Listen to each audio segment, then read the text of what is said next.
আল্লাহ রাব্বুল আলামিন বলেন, মা সালাকাকুম ফি সাকার ক্বালু লাম নাকু মিনাল মুসাল্লিন ওয়া লাম নাকু নুতঈমুল মিসকিন ওয়া কুন্না নাখুদু মা'আল খাইদিন ওয়া কুন্না নুকাযযিবু বিয়াউমিদ্দিন হাত্তা আতানাল ইয়াকিন فما تنفعهم شفاعة الشافعين জোরে বলুন আল্লাহু আকবার।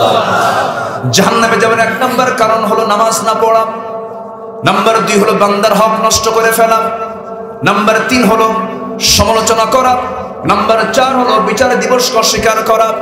এই 4টা কাজ আজকের সমাজে আছে না নাই? আসতে বলবেন না আছে না নাই? এই সমস্ত কাজে যাওয়া যাবে না, বান্দার হক নষ্ট করা যাবে না। ফিরে আসবো কার দিকে? আসতে কার দিকে ফিরে আসবো? ফিরে আসার আরবি হলো তাওবা। ফিরে আসার আরবি কি বলেন? তাওবা। তাওবা মানে কি নির্দিষ্ট কিন্তু দোয়া নয়। মরার আগে দেখবেন কিছু কিছু লোকজন করে কি, মরার আগে কিছু হুজুর ভাড়া করে নিয়ে যায়, আছে না? ভাড়া করে নিয়ে যায় বলে হুজুর একটু তওবা পড়ায় দেন। তওবা কি পড়ানোর কোনো কিছু নাকি? তওবা তো পড়ানোর কোনো কিছু নয়। তওবা মানে সিদ্ধান্ত নেওয়া, টু ব্যাক। রং ছিল, রাইট পথে চলে আসলাম, ভুল করেছি, আল্লাহ জীবনে আর ভুল করব না। তওবা কবুল করার শর্ত কয়টা? 5টা বলেন। কয়টা বলেন? 5টা শর্ত। বলবো কষ্ট হচ্ছে না তো কারো? বলি আলহামদুলিল্লাহ। আলোচনা শোনার উপযুক্ত সময় হলো এটাই। আজান দিচ্ছে, এটা কি কাছের মসজিদ?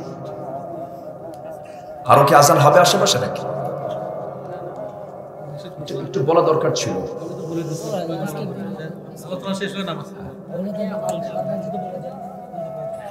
আচ্ছা না, আজান দিচ্ছে দিক, সমস্যা শেষ হয়ে যাবে। হোক, সমস্যা নাই, তবে এটা কাছে ছিল তো। যে সম্মানিত ভাইয়ের একজন মনে হয় জবাব দিলে হয় না, সবার পক্ষ থেকে একজন জবাব দেন, আমি আলোচনা চালিয়ে যাই। কি ঠিক আছে না? ইনশাআল্লাহ জোরে বলি ইনশাআল্লাহ। সম্মানিত ভাইরা, তাহলে তওবা কবুল করার শর্ত কয়টা?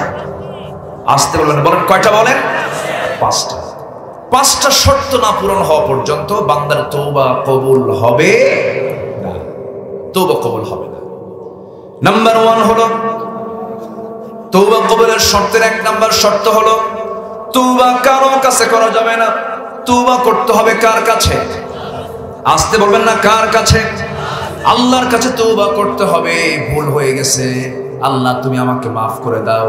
আল্লাহ রাব্বুল আলামিন সুন্দর করে বলছেন, গিনাকা ক্বাবলা ফাকরিক, অসচ্ছল হওয়ার আগে সচ্ছলতাকে, ধনাঢ্যকে গনিমত মনে করো।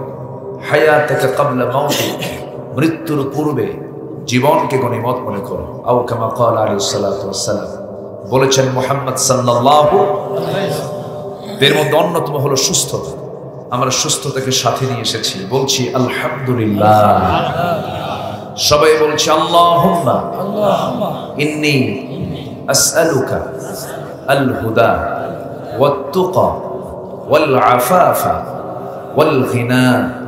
সবাই বলি আল্লাহুম্মা লাকা আসলামতু ওয়া বিকা আমানতু ওয়া আলাইকা তাওয়াক্কালতু ওয়া ইলাইকা আনাবতু ওয়া বিকা খাসামতু। আমরা আল্লাহ তাআলার শুকর আদায় করে নিলাম। সম্মানিত হাজিরিন, আমার আলোচনার শিডিউল হলো বাদ মাগরিব, উঠতে একটু দেরি হলো। আমি যথাসময়ে শেষ করার চেষ্টা করব। ওয়ামা তাওফীকি ইল্লা বিল্লাহ। হয়তো অনেকে আমার আলোচনা শুনতে পাবেন না, অনেকে পথে আছেন, কিন্তু সময়টা আমি খুব অল্প সময়ে এই মাহফিল কমিটি আমার সঙ্গে যোগাযোগ করায়, আমার আপন ভগ্নীপতির সঙ্গে তারা একটু যোগসূত্র করে কোন দিক দিয়ে প্যাঁচ লাগাইয়া আমার এই জায়গায় হাজির করছে, আমি নিজেও জানি না। তো যাই হোক, আমি আসছি। আমি খুবই খুশি যে সন্ধ্যাকালীন সময়টা কত গুরুত্বপূর্ণ, মানুষের কত কাজ থাকে, সব কাজকে অফ করে রাতের মাহফিলে একটা সময় নিয়ে যোগ দেওয়া যায়। কিন্তু এই সন্ধ্যার সময় আপনারা যে কোরআনের টানে, জাস্ট পিঁপড়া যেমন খাদ্য অনেক দূর থেকে চিনতে পায়, ঘ্রাণ পায়, ঠিক তেমনি কোরআনের এই রুহের খোরাকটা নেবার জন্য আপনারা টাইমকে দেখেন নাই, কোরআনের আলোচনা শোনার জন্য ঝাঁকে ঝাঁকে চলে এসেছেন। আলহামদুলিল্লাহ, জোরে বলি আলহামদুলিল্লাহ। সম্মানিত হাজিরিন, আমি আলোচনার সূচনায় আমার অভ্যাস অনুযায়ী আমি তেলাওয়াত দিয়ে শুরু করেছি। 2-3টা আয়াত আমি তেলাওয়াত করেছি। এই আয়াতগুলোকে সামনে রেখে আমি কিছু কথা বলতে চাচ্ছি। আমার যারা নিয়মিত আলোচনা শোনেন, আমি চেষ্টা করি কোরআন এবং হাদিসকে সামনে রেখে কথা বলার, কারণ আমি কি কথা বলছি এটার জবাবদিহিতা একদিন আছে না নাই? কার কাছে? আল্লাহর কাছে। আমাকে কথা বলতে দেওয়ার এই যে যোগ্যতা, এটা কে দিয়েছেন? আল্লাহ। আমি যদি এই চেয়ারে বসে আমি যদি সেই দায়িত্ব না পালন করি, এই দায়িত্ব সম্পর্কে একদিন কড়া জবাবদিহিতার কাঠগড়ায় দাঁড়িয়ে কার সামনে কথা বলতে হবে? আল্লাহর সামনে। এই জন্য আমি চেষ্টা করি আয়াত এবং হাদিসকে সামনে রেখে কিছু কথা বলার। তো আমি সূরা শুরা থেকে কয়েকটা আয়াত আমি তেলাওয়াত করেছি। আল্লাহ তাআলা এখানে বান্দাকে বলছেন, যদি তুমি এই কয়েকটা কাজ করতে পারো, ফাজরুহু আলাল্লাহ, আমার কাছে তার বিশাল পুরস্কার আছে। জোরে বলি সুবহানাল্লাহ। তো আমরা পুরস্কার মূলত পেতে চাই কার কাছে? আল্লাহর কাছে। পৃথিবী কি পুরস্কার পাওয়ার জায়গা? পৃথিবী পুরস্কার পাওয়ার জায়গা। আমরা এসেছি একটা টাইম নিয়ে, যে কোনো মুহূর্তে আমরা চলে যাব। লা ইস্তাখিরুনা সাআতাও ওয়ালা ইস্তাকদিমুন। 1 সেকেন্ড আগেও মরা হবে না, 1 সেকেন্ড পরেও মরা হবে না। সময় মতো, জায়গা মতো, একদম সব সিলেকশন কে রেখেছেন? কে করে রেখেছেন? আল্লাহ তাআলা। লোকটা ওই জায়গায় না গেলেই তো মরতো না, ভুল চিকিৎসা এটা না হলে তো সে বেঁচে যেত। এটা আমাদের হয়তো আমাদের আবেগের কথা, কিন্তু মৃত্যু যেখানে আছে সেখানেই হবে, এতে কোনো সন্দেহ। বেঁচে আছি এটাই অস্বাভাবিক, মরে যাওয়াটাই স্বাভাবিক। এই মঞ্চে বসে কত লোকের মৃত্যু হলো। সিরাজগঞ্জের রেজাউল করিম কাউসারি, আমার এক মরহুম মকবুর, একদিন তিনি বক্তা ছিলেন, কথা বলতে বলতে লাশ হয়ে মঞ্চ থেকে নামলেন, পারেননি, মঞ্চে তিনি দুনিয়া থেকে বিদায় নিয়েছেন। পৃথিবীর কত দাপটে দাপটে মানুষ, সব মৃত্যুর কাছে অসহায়। আমি আপনি চলে যাচ্ছি, যে কোনো মুহূর্তেই চলে যাব, এতে কোনো সন্দেহ আছে? এই জন্য আমরা কাউকে আগে প্রাধান্য না দিয়ে আমাকে প্রাধান্য দিতে হবে। দিন শেষে আমার বন্ধু কেউ না, দিন শেষে আমার বন্ধুকে, সে আল্লাহ তাআলার পরামর্শকে আমরা আগে নেব। তিনি একটা সূরাই দিয়েছেন, পরামর্শের সূরা, সূরা শুরা। সূরা শুরা পরামর্শের সূরা। এখানে আল্লাহ তাআলা 6টা কাজের কথা বলেছেন। কয়টা কাজের কথা বলেছেন? 6টা কাজ। আল্লাহ রাব্বুল আলামিন সুন্দর করে বলছেন, والذين يجتنبون كبائر الإثم والفواحش وإذا ما غضبوا هم يغفرون والذين استجابوا لربهم وأقاموا الصلاة وأمرهم شورى بينهم ومما رزقناهم ينفقون। আল্লাহু আকবার। যেখান থেকে আমি কথা বলছি, এই কথাটা কার কথা? শ্রেষ্ঠ কথা কার? মহাসত্যবাণী কার? তার চাইতে বেশি বেশি সত্য কথা কেউ বলতে পারে নাকি? ওয়ামান আসদাকু মিনাল্লাহি কিলা। সবচাইতে বেশি সত্য কথা কে বলেন? আল্লাহ বলেন। এই কিতাবটা আল্লাহ তাআলা আসমান থেকে নাযিল করে দিয়েছেন। এই কিতাব ছাড়া এই দুনিয়ার আরো কিতাব আছে না? নাই? আছে না? আছে, বহু কিতাব, কিন্তু আছে সেই কিতাবের ধরন, সেই কিতাবের উপকারিতা একরকম, এই কিতাবের উপকারিতা ভিন্ন রকম। বৃষ্টি নাযিল হয় আসমান থেকে, আবার মেশিন দিয়ে সেচ দিয়েও পানি তোলা হয়, কিন্তু বৃষ্টির পানিতে মাটির উর্বরতা বেশি হয় না কম হয়? হ্যাঁ বলেন, বেশি হয়। বৃষ্টি হয় নাই, সায়েন্স বলতেছে বৃষ্টি নাযিল হয় নাই, শুধু মেঘের গর্জন শুরু হয়ে গেছে। বৃষ্টি আসার আগে এক একটা গর্জনে জমিন লক্ষ লক্ষ মেট্রিক টন ইউরিয়ার কাজ হয়ে যায়। জোরে বলি সুবহানাল্লাহ। দুনিয়ার সেচ পদ্ধতিতে কিছু উপকার হয়, কিন্তু আসমান থেকে নাযিলের পানি যে বেশি উর্বরতা, এটা আমরা সবাই জানি।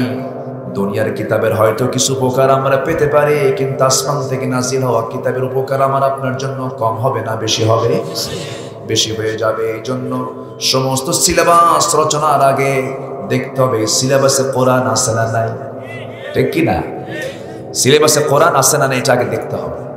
কিন্তু সিলেবাস আবার এবার নতুন করে আমরা যোগ দিয়েছি, দেখেছি আমরা কি যেন দেখলাম, মানুষ নাকি আগে বানর ছিল।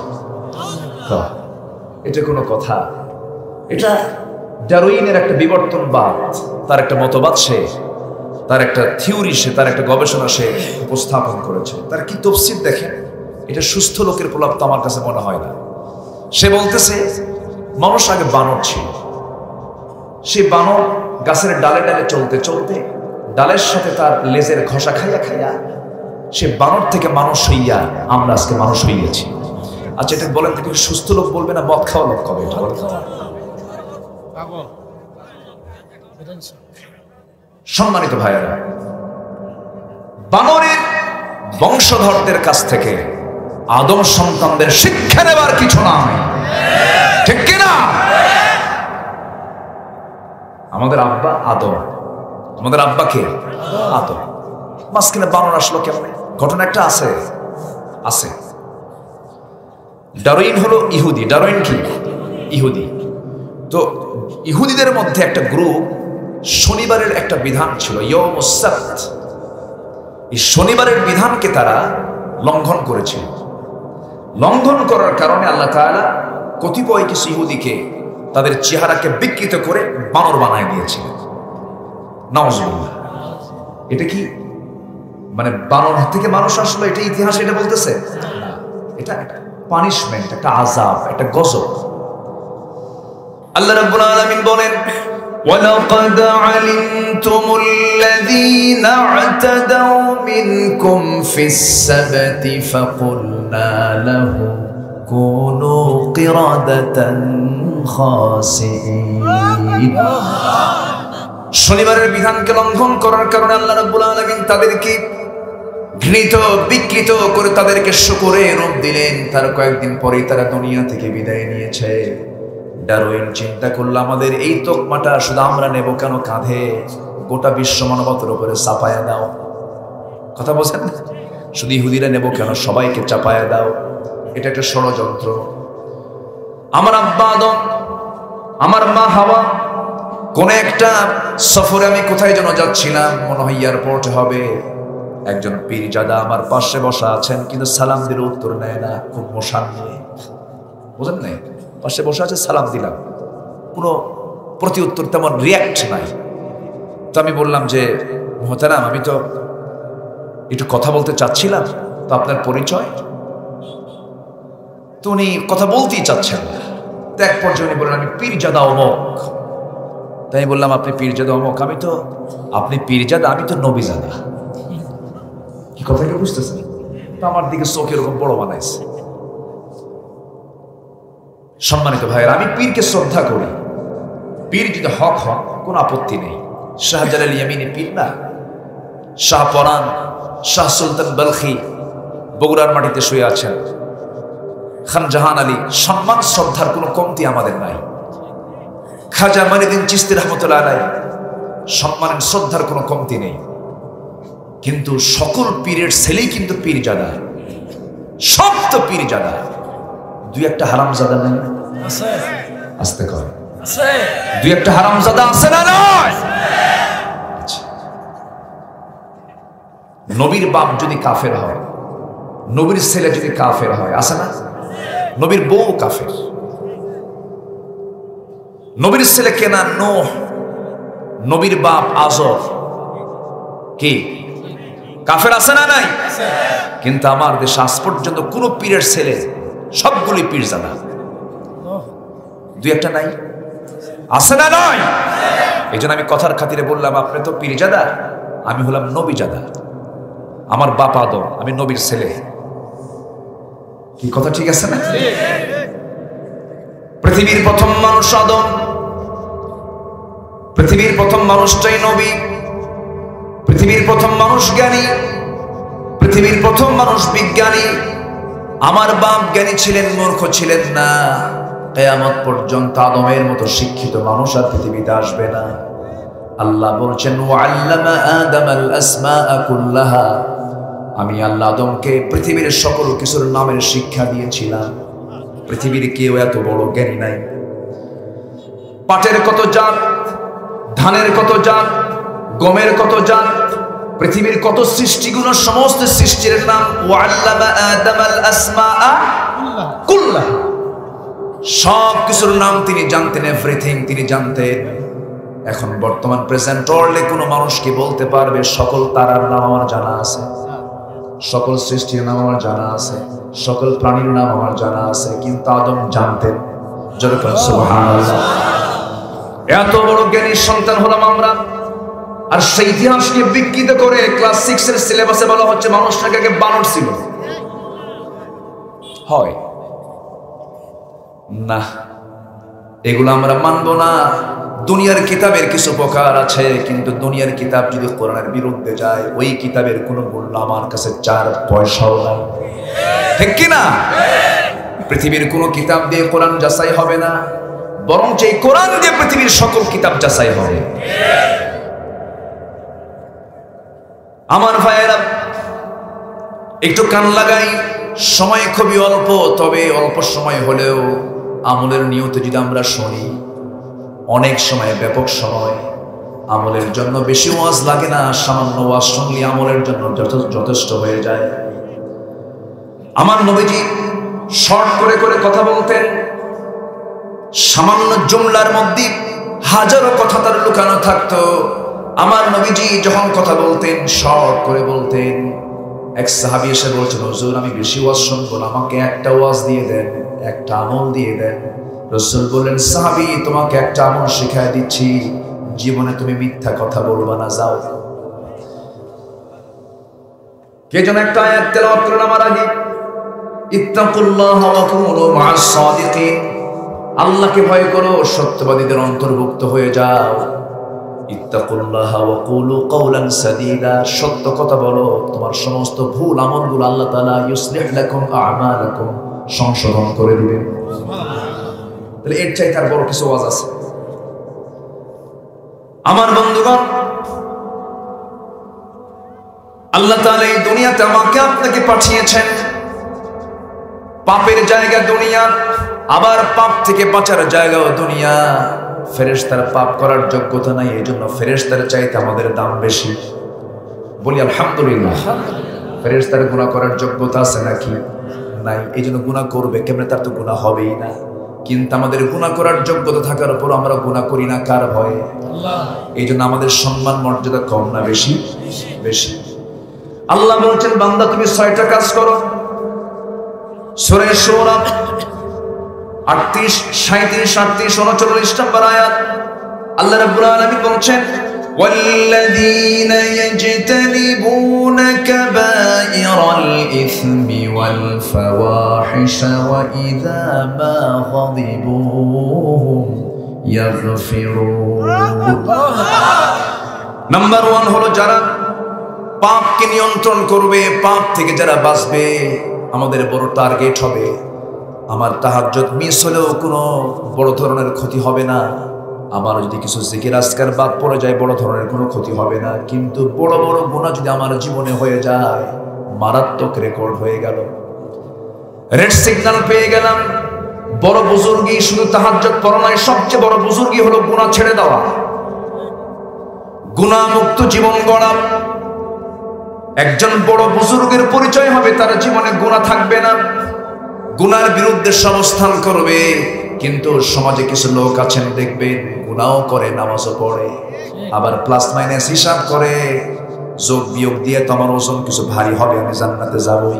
কি সস্তা হিসাব আছে না ভাই? বলেন আচ্ছা না, এটা হলো মুনাফিকদের হিসাব। এটা কাদের হিসাব? মুনাফিকরা এমন হিসাব করে না, না, এমন হিসাব করে জান্নাত পাওয়া যাবে না।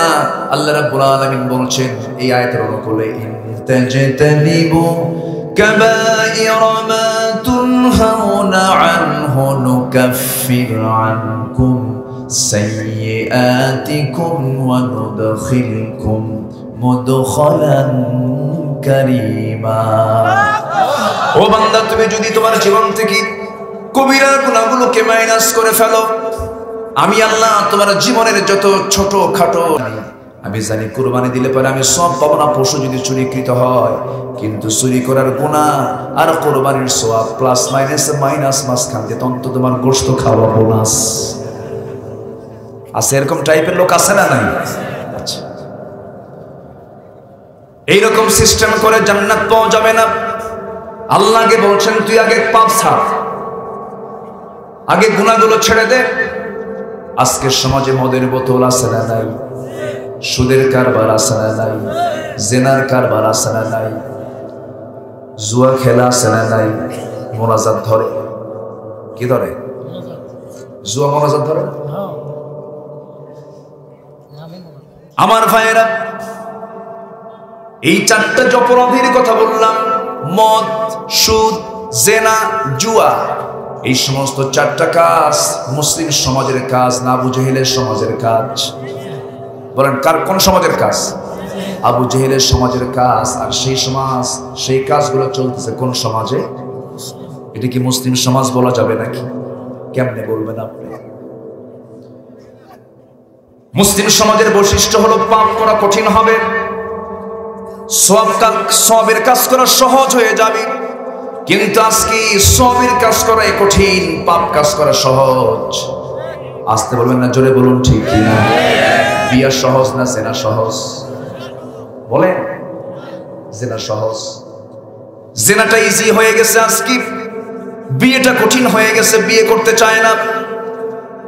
আল্লাহ বলছেন ওয়ানকিহুল আয়ামা, তোমরা স্বামীহীন নারীকে বিয়ে করো। কিন্তু যুবকরা করে কি? স্বামীহীন নারীর কাছে না যায়, যার বিয়ে হয়েছে সেই বিবাহিতা মেয়ের পিছনে ঘুতাঘুতি করে। আমি কি ভুল বলতেছি? আমি কিন্তু সমাজের গোড়ায় গোড়ায় কোথায় সমস্যাগুলো একটু বলার চেষ্টা করছি, রাগ করতেছেন না তো?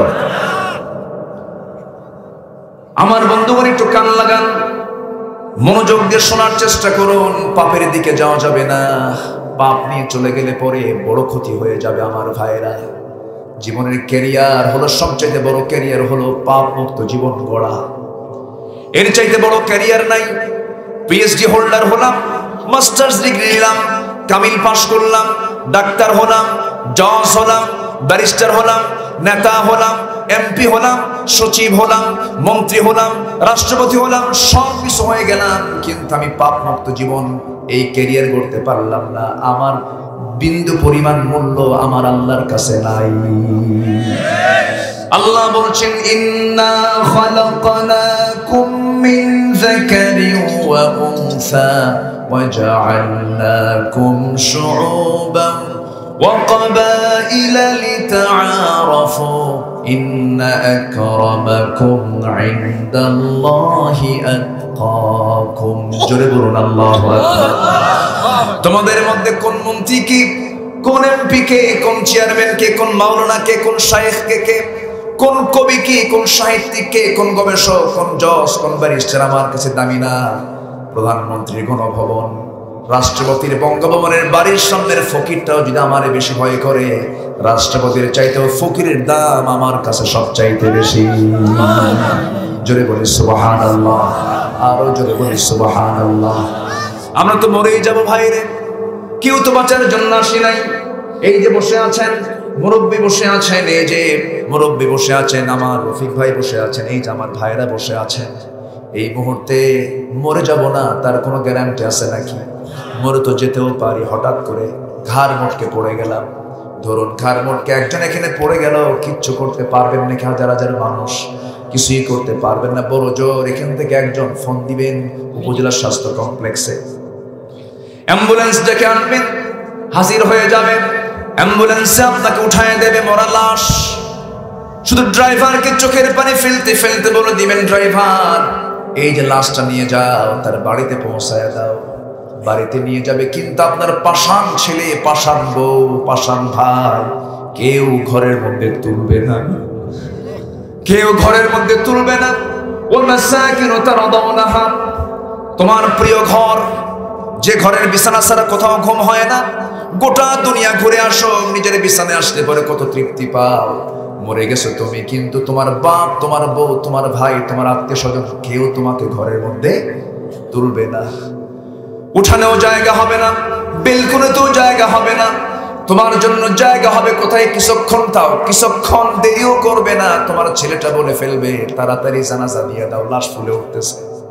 আস্তে করে একটা চাদর মুড়ি দিয়ে কোনায় সুন্দর করে আমার লাশটা শোয়ায় দেবে, হয়তো আদর করবে কিছুক্ষণ, গোসলটা দিয়ে দেবে। যতটুকুন সেলাই ওরা এমব্রয়ডারি ডিজাইন ওরা জুব্বা ছিল, জাম্পান দেবে ছিল, কেচি দিয়ে কেটে ফেলবে, নট এলাও হবে না। সব খুলে নিয়ে সবচেয়ে কম দামি কাপড়ের কাপড়টা নিয়ে আসবি, কেচি দিয়ে কেটে, সেলাই নাই, পকেট নাই, বোতাম নাই, চটকুরি চকলেটের মতো মাথায় বাঁধন, পায়ে বাঁধন দিয়া সব সেলাই শেষ হয়ে গেছে। লাশটা সামনে হাজির করবে, জানাজা শুরু হয়ে যাবে। চাপা কান্নায় মানুষ ভাঙবে, হারে ভাইরে চলে গেল। কিন্তু এই চাপা কান্নায় পর্যন্তই শেষ। আমাকে টেনে হেঁচড়ে সব নিয়ে চলে যাবে কবরের দিকে, কবরে শোয়ায় দেবে, বাঁশ চাপা দেবে, মাটি চাপা দেবে। 24 ঘন্টা যাবে না, মাথার চুলগুলো শ্যাম্পু ছাড়া গোসল হতো না, চুলগুলো খুলে খুলে পড়বে, খসে খসে পড়বে। 3 দিন যাবে না, চামড়াগুলো গলে গলে পড়বে। 7 দিন যাবে না, পেটের নাড়ি ভুঁড়ি সব চোখ মুখ কান নাক দিয়ে বের হয়ে যাবে, কিম্ভূত কিমাকার চেহারা হয়ে যাবে। এরপর 3 মাস পর কবর খুলে দেখা যাবে কয়েকটা হাড় ছাড়া কিচ্ছু নাই। দিন শেষে আমার কেউ নাই, দিন শেষে আমার একমাত্র কেবলমাত্র শুধুমাত্র বন্ধু আমার কে? জোরে বলেন কে? আমরা ভুলের মধ্যে আছি। ইন্নাল ইনসানা লাফি খুসরিন, মানুষ তো ক্ষতির মধ্যে আছে রে ভাই। 4টা কাজে কোনো ক্ষতি হবে না। আমানু, ঈমান আনবো, আমলে সালেহ করব, হকের পক্ষে দাওয়াত দেব, ধৈর্যের পরিচয় দেব, আমরা লাভবান হয়ে যাব। গুনার কাজে আমরা যাব না, পাপের কাজে যাব না, কারণ আজকের দুনিয়াটা পাপের জন্য সবচেয়ে উর্বর জায়গা হয়ে গেছে। পাপ থেকে দূরে থাকবো আমরা।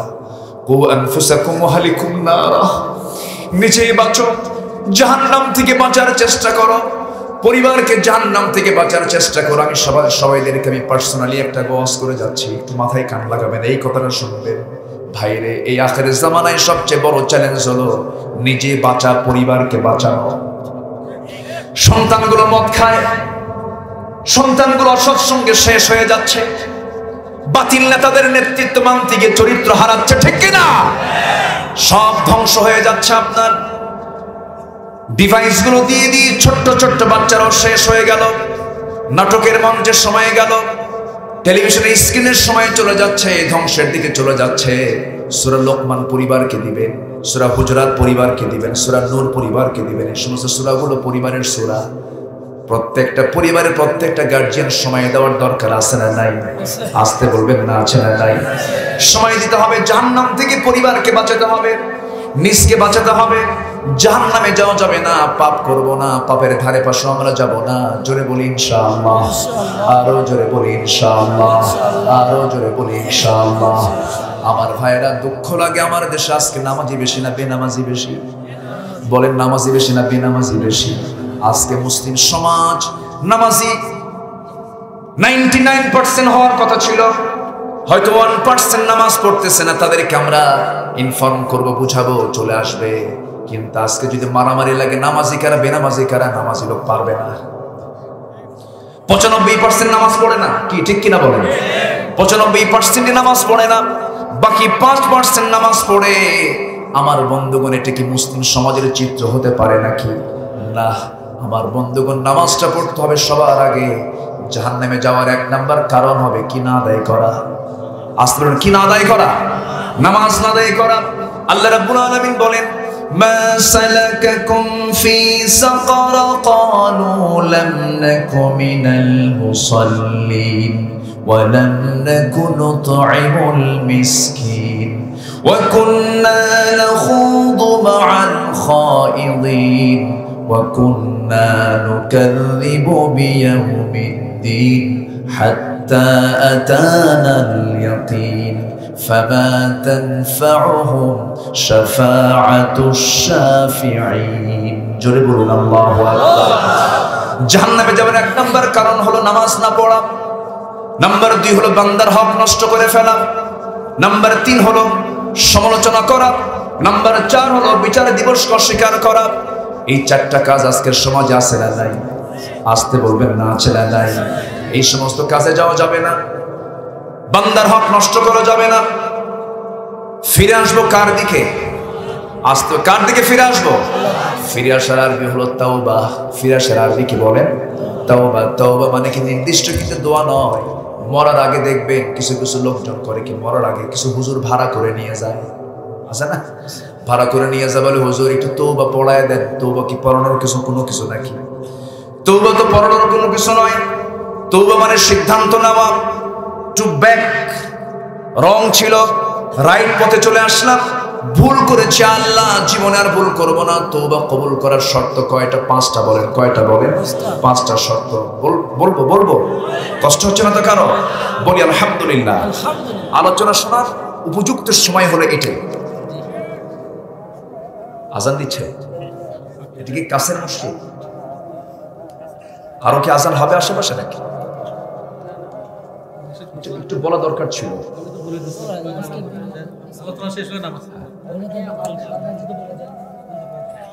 আচ্ছা না, আজান দিচ্ছে দিক, সমস্যা শেষ হয়ে যাবে। হোক, সমস্যা নাই, তবে এটা কাছে ছিল তো। যে সম্মানিত ভাইয়ের একজন মনে হয় জবাব দিলে হয় না, সবার পক্ষ থেকে একজন জবাব দেন, আমি আলোচনা চালিয়ে যাই। কি ঠিক আছে না ইনশাআল্লাহ? জোরে বলি ইনশাআল্লাহ। সম্মানিত ভাইরা, তাহলে তওবা কবুল করার শর্ত কয়টা? আসতে বলবেন, বলেন কয়টা বলেন? 5টা। 5টা শর্ত না পূরণ হওয়া পর্যন্ত বান্দার তওবা কবুল হবে না। তওবা কবুল হবে না। নাম্বার 1 হলো তওবা কবুলের শর্তের 1 নাম্বার শর্ত হলো তওবা কারো কাছে করা যাবে না। তওবা করতে হবে কার কাছে? আসতে বলবেন না, কার কাছে? আল্লাহর কাছে তওবা করতে হবে। ভুল হয়ে গেছে, আল্লাহ তুমি আমাকে মাফ করে দাও। আল্লাহ রাব্বুল আলামিন সুন্দর করে বলছেন, ইয়া আইয়ুহাল্লাযীনা আমানু তুবু ইলাল্লাহি তাওবাতান নাসুহা। হে ঈমানদারেরা, তোমরা তওবা করো। তওবা করার মতো কার কাছে? ইলাল্লাহ, আল্লাহর কাছে তোমরা তওবা করো।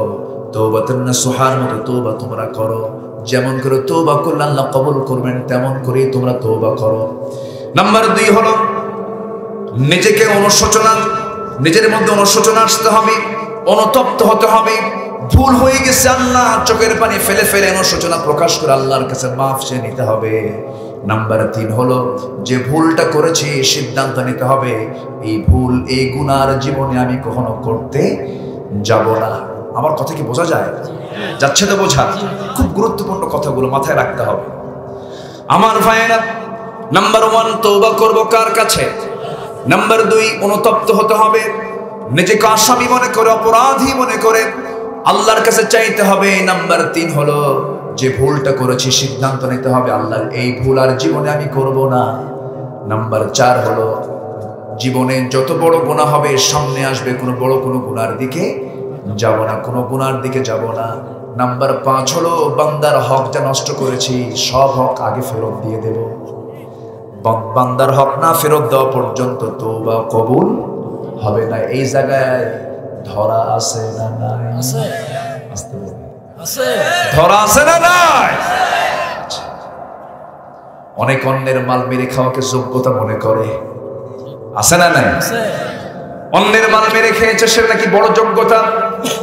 ভূমিদস্যু আছে, ভূমি দখল, জবর দখল, পুকুর দখল, বিল দখল, এটা দখল, এই সমস্ত কাজগুলো যারা করবে 1000বার তওবা করলেও তওবা কবুল হবে না। আপনি বান্দার হক নষ্ট করেছেন, ভাই বোনের মাল মেরে খায়, আছে না নাই? ভাই বোনের সম্পত্তি মেরে খায়, আছে না নাই? অনেক মা বোন মাহফিল আসছেন, আমি তাদেরকে উদ্দেশ্য করে বলবো, আপনাদেরকে বলবো, ভাই বোন আল্লাহ তাআলা কি সুন্দর সম্পর্ক দিয়েছেন, কিন্তু বাপ মারা গেছে 1 যুগ হলো, 1 যুগ পরেও ভাই তার বোনকে সম্পত্তি বুঝায় দেয় না।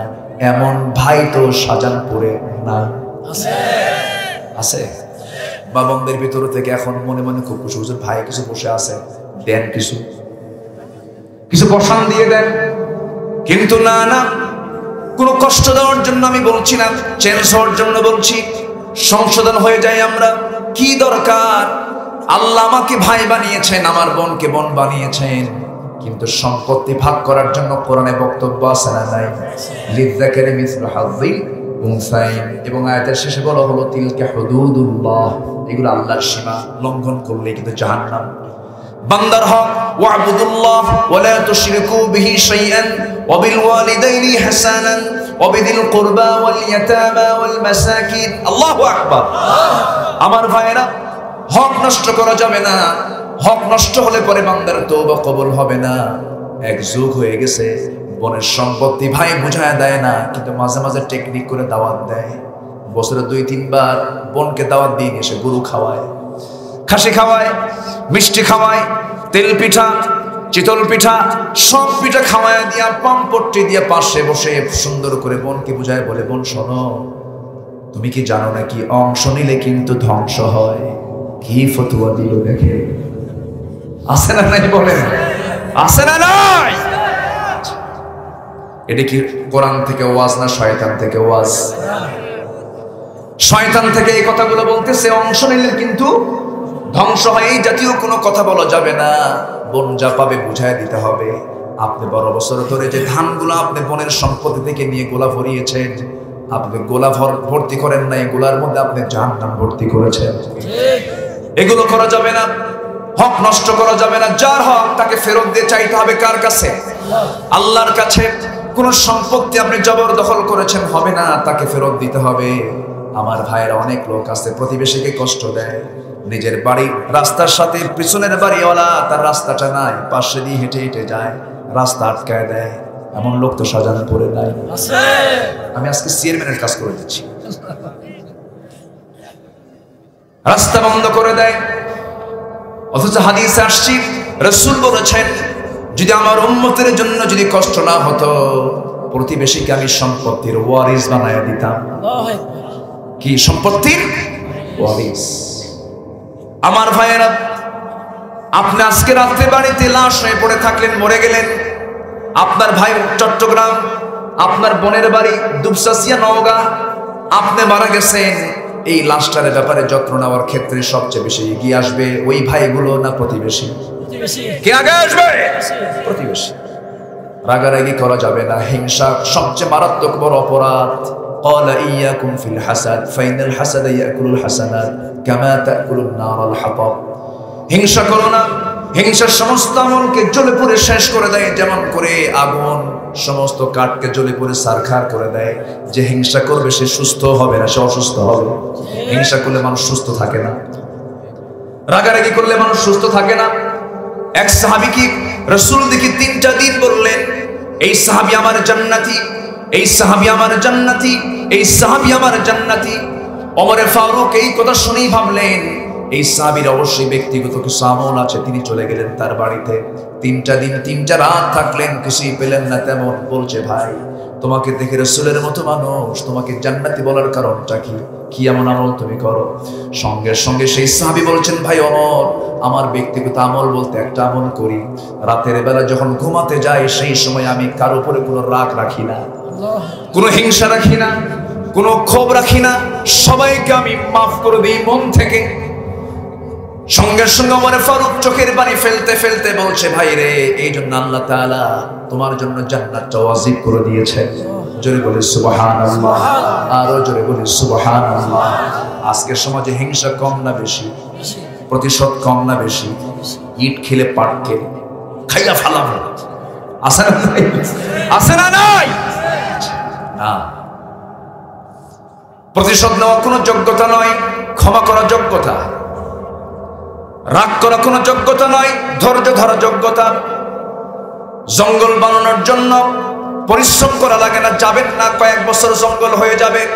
কিন্তু একটা সুন্দর বাগান বানাবেন, সেখানে পরিশ্রম করার দরকার আছে না নাই? এই জন্য ধৈর্য আনতে হবে। ধৈর্য একটা যোগ্যতা, রাগ কোনো যোগ্যতা নয়, প্রতিশোধ কোনো যোগ্যতা নয়, ক্ষমা হলো যোগ্যতা। আমরা মানুষকে ক্ষমা করলে আল্লাহ তাআলা বলছেন, বান্দা তুই মানুষকে ক্ষমা করবে, আমিও তোকে ক্ষমা করব। আল্লাহ তাআলা বলছেন, والذين ينفقون في السراء والضراء والكاظمين الغيظ والعافين عن الناس ওয়াল্লাহু ইউহিব্বুল মুহসিনিন। আমি যে মাঝে মাঝে আয়াত বলতেছি, বিরক্ত হচ্ছেন না তো? এই দেশে বহু আলোচক আছে, আয়াতও কয় না, হাদিসও কয় না, আছে না নাই?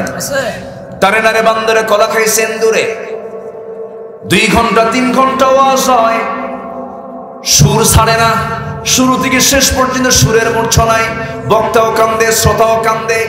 ওদের শেষে যখন বলা হয় কি বুঝলেন, বুঝলাম তো কি জানো, কিন্তু কাঁদছি ঠিক, কিন্তু বুঝি নাই কিছু। এটা করা যাবে না, কারণ কোরআন, যে আলোচনায় কোরআন নাই সে আলোচনার কোনো বরকত, যে আলোচনায় হাদিস নাই সে আলোচনার কোনো বরকত নাই। যখন আপনারা মাহফিলে এসে বসবেন, সেই সময় হাতের মধ্যে কড়া নাড়বেন, কড়া গুনবেন, হুজুর কয়টা হাদিস কইছে, কয়টা আয়াত কইছে, এটা হিসাব করবেন। হিসাব করলে আপনি সচেতন হবেন, আলোচকরা সচেতন হয়ে যাবে। খেয়াল করা দরকার, আমাদের কোরআনটা জানা দরকার। আমার সামনে যারা বসে আছেন, তাহলে আমরা আবার একটু প্রশ্ন করি, তওবা কবুলের শর্ত কয়টা বলেন কয়টা? মনে আছে তো? মনে মুখস্থ করবেন, মনে রাখার জন্য ক্যামেরাও আছে। এখন ভালো হওয়ার জন্য মাধ্যম আছে, খারাপ হওয়ার জন্য মাধ্যম আছে না নাই? বলে আছে। ভালো হতে চাইলে ভালো হওয়া যাবে, কিন্তু আজকে খারাপ হওয়ার সুযোগ কম না বেশি? বেশি। আজকের সমাজে সবচাইতে বড় সমস্যা হলো কোনো কিছুর সংকট আমাদের ভিতরে নাই, কিন্তু আমি যদি আপনাকে একটা প্রশ্ন করি, আপনি আমার দিকে তাকান, আমার দিকে একটু তাকান, আমি যদি আপনাকে একটা প্রশ্ন করি, বলুন তো আমার দেশে মানুষ বেশি না চোর বেশি? হ্যাঁ, ভালো করে বলবেন। কেউ আসছে মনে হয় নাকি? ও আচ্ছা, কই শাহিন ভাই কোথায়? ও আচ্ছা আচ্ছা, ঠিক আছে, বসেন বসেন।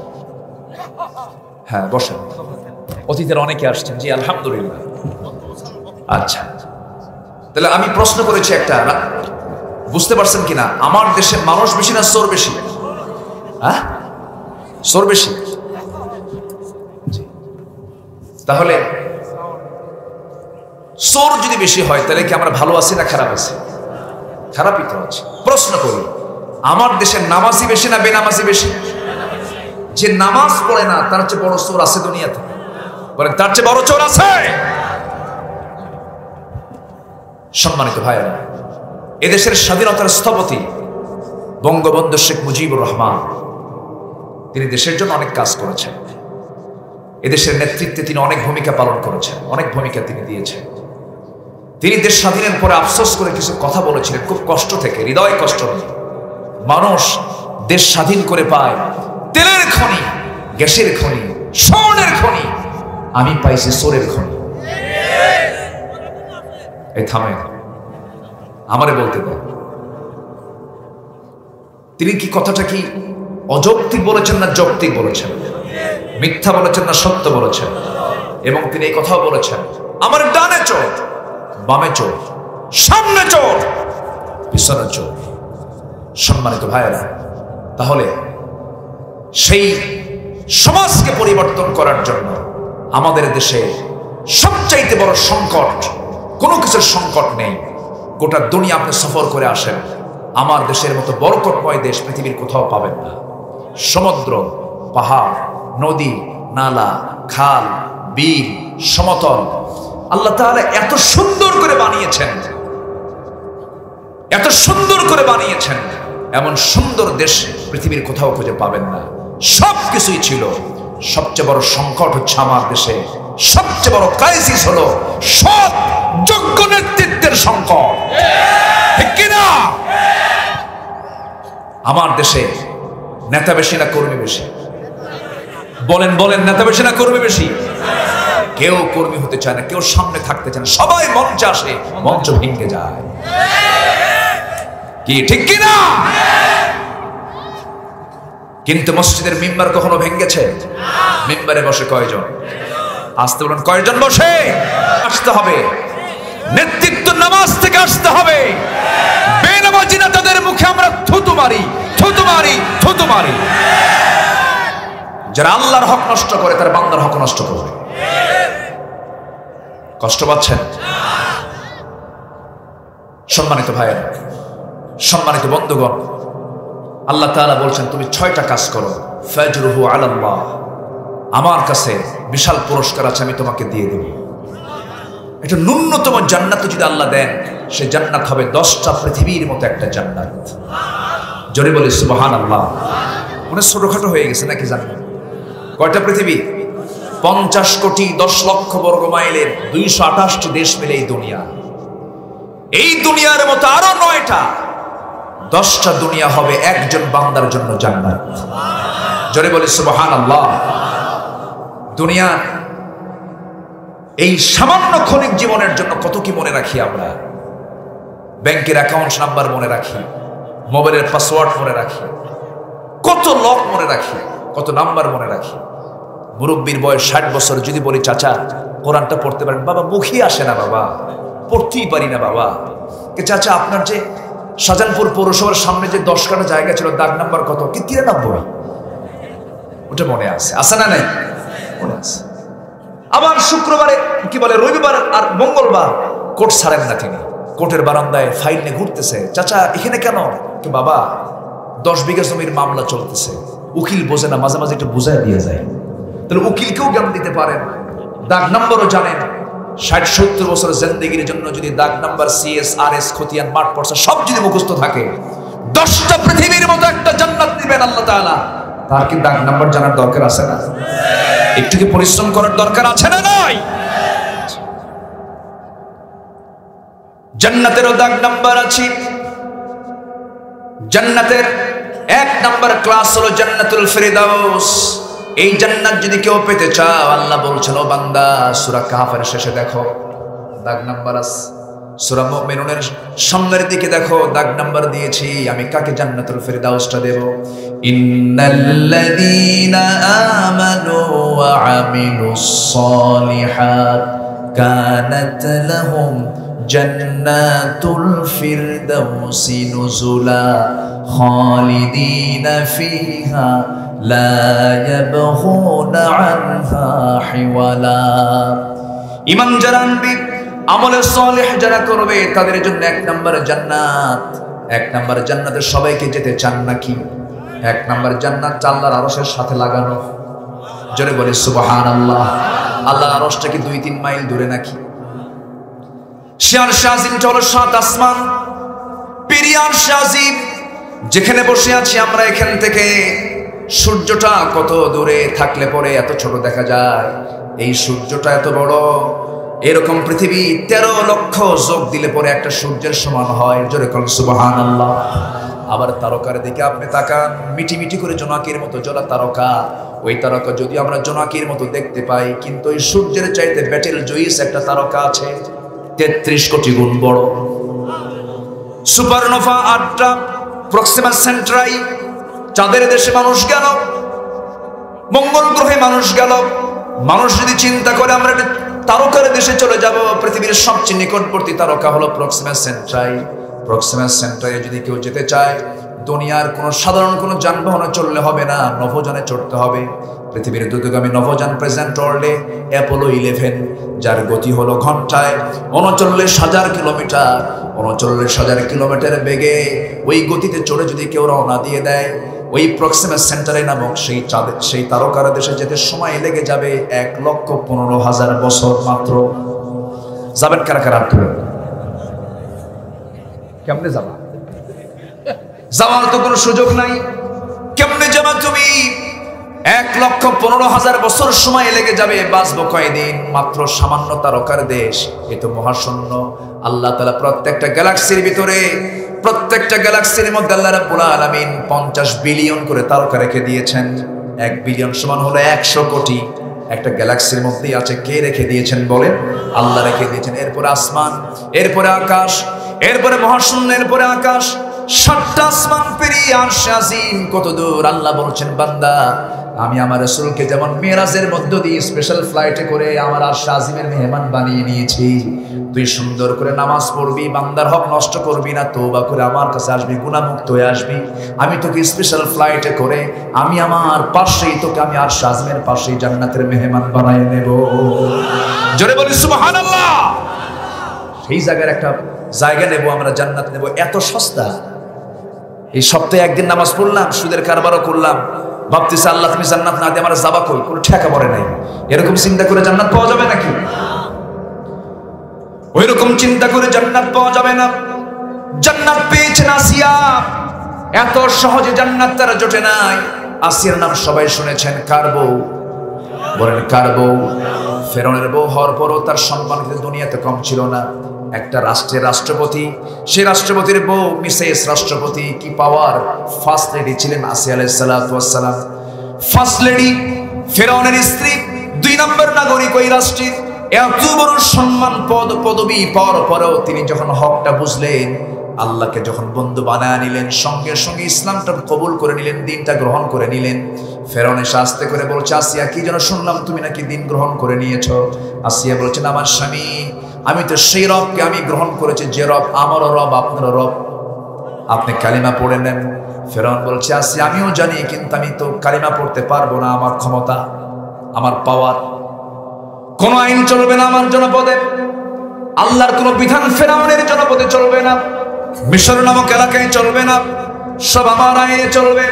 আসিয়া তুমি দিনটা ছাড়াও, ইসলাম ছাড়ো, মুসার দিন ছেড়ে দাও। আসিয়া বলছেন, আমার স্বামী, আমি আপনাকে সম্মান করি, শ্রদ্ধা করি, আপনি আমার স্বামী, কিন্তু আপনি আমাকে যে বিষয়ে আপনি আমাকে চাপ দিচ্ছেন, হাসতে হাসতে দুনিয়া থেকে বিদায় নিয়ে নেব, কিন্তু আমি ইসলাম ছাড়তে পারবো না, দিন ছাড়তে পারবো না, আমি আল্লাহর বন্ধুত্ব ছাড়তে পারবো না।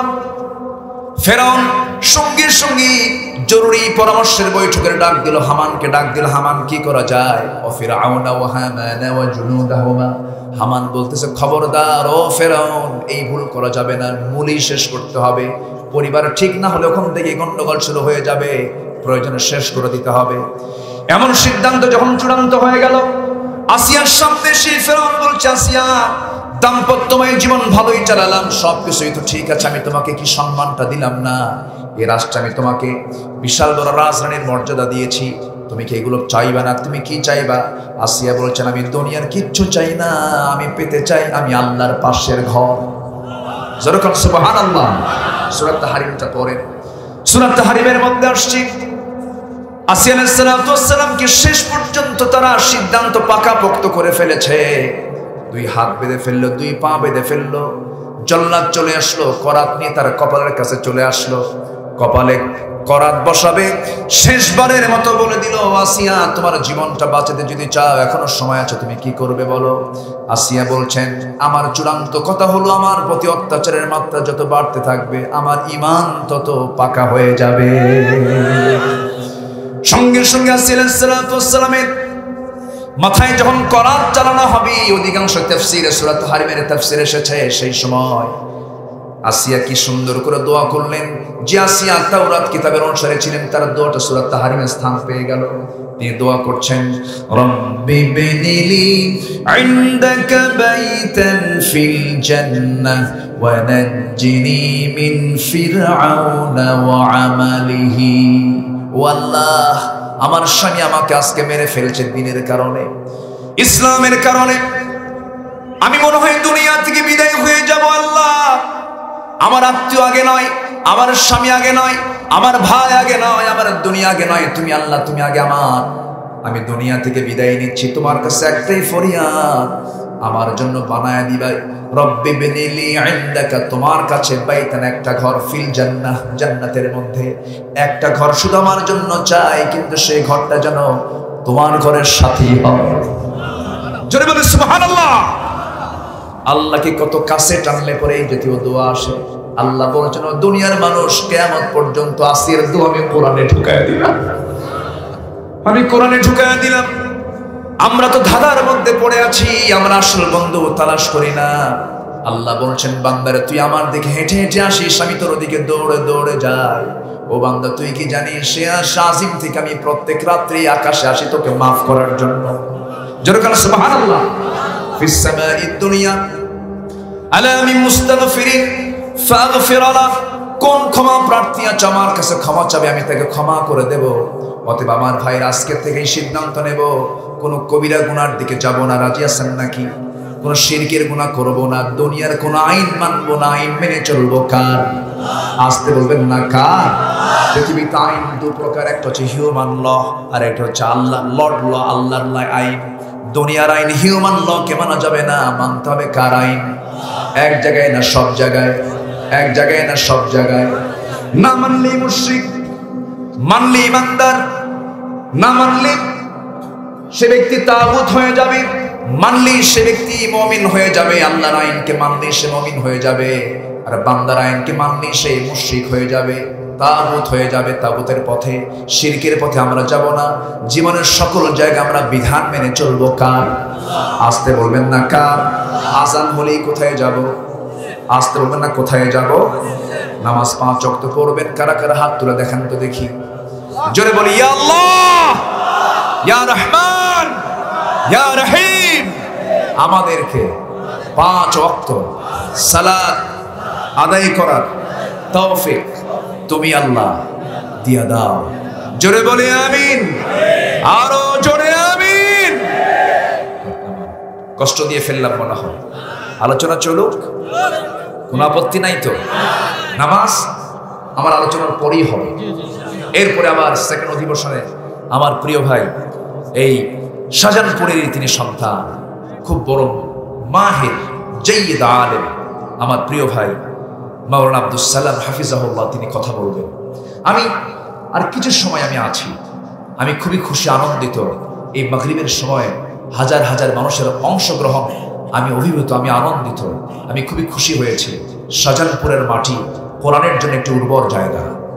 বলি আলহামদুলিল্লাহ, জোরে বলি আলহামদুলিল্লাহ। আল্লাহ তুমি কোরআনের এই বাগানকে তুমি আল্লাহ কবুল করো। একটা মাদ্রাসার উদ্যোগের মাহফিল, এই মাদ্রাসাকে তুমি আল্লাহ কবুল করো। শিক্ষক ছাত্রদেরকে তুমি আল্লাহ কবুল করো। আমি মনে করি যত শিক্ষা প্রতিষ্ঠান দেশে আছে, এর মধ্যে শ্রেষ্ঠ শিক্ষা প্রতিষ্ঠান হলো কোরআনের প্রতিষ্ঠান, ঠিক কিনা? আপনি মেডিকেল ডাক্তার বানিয়েছেন, ইঞ্জিনিয়ার বানিয়েছেন, নিজের স্বচক্ষে, আমি স্বচক্ষে দেখা, গাজীপুরে বৃদ্ধাশ্রম গড়ে উঠেছে আমার দেশে। এটা একটা আমাদের জন্য একটা পোড়া কপাল, আমাদের পোড়া কপাল যে আমার দেশে বৃদ্ধাশ্রম গড়ে ওঠে। সেখানে কিছু বুড়া মানুষ সেখানে রেখে গেছে সন্তানরা। সেখানে কিন্তু কোনো আলেমের বাপকে রেখে যাওয়া হয়নি, কোনো হাফেজের বাপকে রেখে যাওয়া হয়নি। সেখানে রেখেছে বড় বড় শিক্ষিত ইঞ্জিনিয়ার, বড় বড় ডাক্তার, তাদের বাপ মা সেখানে রেখে গেছে। যারা ধানমন্ডির বাসিন্দা, যারা ওই গুলশানের বাসিন্দা, ওই সমস্ত বাড়িধারার বাসিন্দা, তাদের বাপ মাকে সেখানে রেখে গেছে। দেখার কেউ নাই। সন্তানকে টাকাওয়ালা বানায় লাভ নাই। সন্তানকে শুধু টাকাওয়ালা বানালে আপনি শেষ জীবনে বিপদে পড়বেন। আপনি সন্তানকে দেখে সন্ত্রাস মনে করবেন, আপনি সন্তানকে দেখে ভয় পাবেন। আর সন্তানকে আপনি আল্লাহওয়ালা বানাবেন, কোরআনের জ্ঞান দিবেন, বুড়া বয়সের সন্তান আপনাকে দেখে ভয় করবে। চোখ বন্ধ করে সন্তানকে আগে কোরআন শিখায়। গ্রামের মানুষ রাতের বেলা, শীতের রাতে ভাত যদি বেঁচে যায়, পাতিলের তলের ভাত, সকালবেলা সেই ভাতটাকে সুন্দর করে মাখায় নেয়। এটাকে বলে কড়কড়া, ঠিক আছে না? আমি তো বগুড়ার সোলবাড়ি, কি কথা কি বুঝতেছেন আপনারা? আমি বগুড়ার ভাষা জানি, কিন্তু আমার ভাষা যদিও বগুড়ার না, আমার জন্মস্থান হলো শেরপুরে।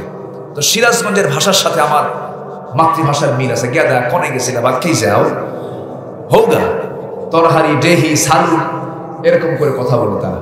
তো ওই ভাষার সাথে আমার কাছে, তবে বগুড়ার ভাষাটা আমি মোটামুটি জানি।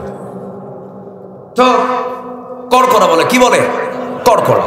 তো এই কড়কড়াটাকে আপনি এই সরিষার তেল, পেঁয়াজ, রসুন, মরিচ, শুকনা মরিচ, এবং সাথে যদি আপনি ওই যে পেঁয়াজের যে নতুন ফুল বের হয়, ফুলকা, এটাকে সুন্দর করে কেটে কেটে আপনি যদি সুন্দর করে মই ডলন দেন, চেহারা দেখে মনে হচ্ছে খাওয়া এখনো শুরু হয়ে গেছে। মজা আছে না নাই? আছে। এরপরে যদি আপনি সারাদিন পোলাও, কোরমা, দই, মিষ্টি, জর্দা সব খেলেন, ঢেকুশ উঠবে কোনটা? ওই কড়কড়া।